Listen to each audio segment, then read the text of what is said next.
गुंडों में 15 डॉक्टरों की आसामियाँ खाली हैं, गायनिकोलॉजिस्ट नहीं है। वो ठीक यहाँ भी नहीं, और मैं जहाँ जहाँ स्टेट में गया पूरी स्टेट में यही हालत है। किसी हॉस्पिटल में, हॉस्पिटल तो मैंने 100 के करीब बनवाए यहाँ, कुछ चीफ मिनिस्टर जब मैं था तब, और जब मैं मरकज़ी वज़ीर था सेहत का तब बनाए पूरी स्टेट में। हर जगह कोई इलाका, कोई कॉन्स्टिट्यूंसी ये नहीं कह सकती कि हम हॉस्पिटल आपने नहीं दिया।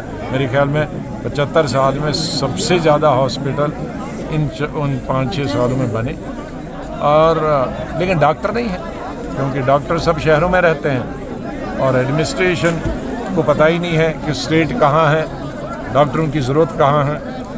बहरी सरकार है, अंधी सरकार है इसको। आजाद साहब, एक आम र्यूमर चल रही है कि आज गुलाम नबी आज़ाद जो है वो G20 अपनी एक कांग्रेस बना रहे हैं, क्या वो ये कहाँ तक सच है? G20 कोई G20 है नहीं, वो तो मीडिया वालों ने उसको कहा है।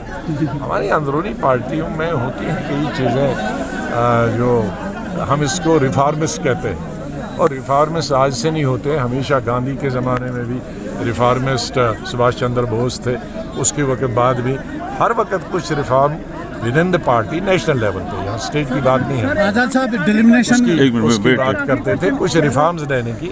अब वो रिफॉर्म्स मान ली है, वो इलेक्शन मान लिया है, शेड्यूल अनाउंस हो गया, वो बात खत्म। आजाद साहब डिलिमिनेशन का प्रोसेस चल रहा है, आपको क्या लग रहा है असेंबली इलेक्शन होने चाहिए और कब होने चाहिए? नहीं, डिलिमिटेशन का बात तो फौरी इलेक्शन तौर पर इलेक्शन होनी चाहिए, लेकिन डिलिमिटेशन जस्ट एंड फेयर होनी चाहिए। सर, जिस तरह आवाम से सताया गया है